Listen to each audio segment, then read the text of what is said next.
Confirmation of South Africans killed in Somalia and a call to people to take part on Mandela Day. Good afternoon. The Somalian Interior Ministries confirmed that 2 South Africans are among the 15 people killed in an attack on the United Nations compound in Somalia's capital, Mogadishu. Al-Qaeda-linked Al-Shabaab insurgents have claimed responsibility for the attack. Sarah Kimani reports. The attack started when a man strapped with explosives blew himself outside the compound. Gunmen then stormed the compound and the explosion was followed by heavy gunfire that went on for several minutes. French news agency AFP, however, reported that a UN source in Nairobi said that all staff were in a safe room inside the compound. Meanwhile, state arms company Denel says it's trying to verify if 2 of the South Africans killed in the attack were its employees. Spokesperson Vuyewa Kringa.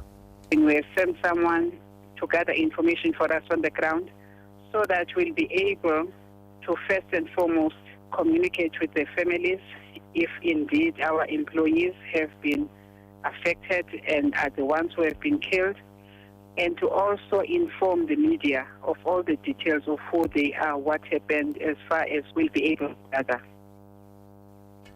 Thousands of construction workers at Eskom's multi-billion rand Medupi power station in Limpopo have downed tools again. This after a company subcontracted by the power utility dismissed about 500 workers who embarked on an unprotected strike last month. Spokesperson for trade union NUMSA is Stephen Klapo. Currently, the company has dismissed more than 500 workers. There still added 500 or 600 workers that are in the process of being dismissed or hearings. The company claimed that they went on illegal work stoppages. These workers were on suspension until now. We will engage Eskom. The DA is set to propose urgent changes to the Labour Relations Amendment Bill. Parliament expected to debate the bill in the National Assembly.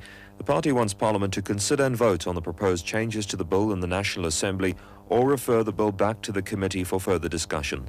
It says the ANC's made a last-minute U-turn in the committee on key provisions already agreed to and approved at NEDLAC.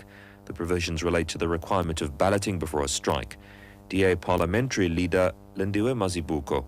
Tomorrow in Parliament, we are going to be moving a number of amendments on the floor of Parliament using a provision in the rules that enables us to do so. And we hope very much that the National Assembly will send these bills back to the committee and enable the committee to deliberate further and with more thought and more time on these bills in order to make sure that we don't pass legislation that's going to kill jobs in South Africa. The former CEO of the Nelson Mandela Foundation, Ahmad Dango, says the Nelson Mandela International Day is making huge strides in building reconciliation in countries around the world. July 18th.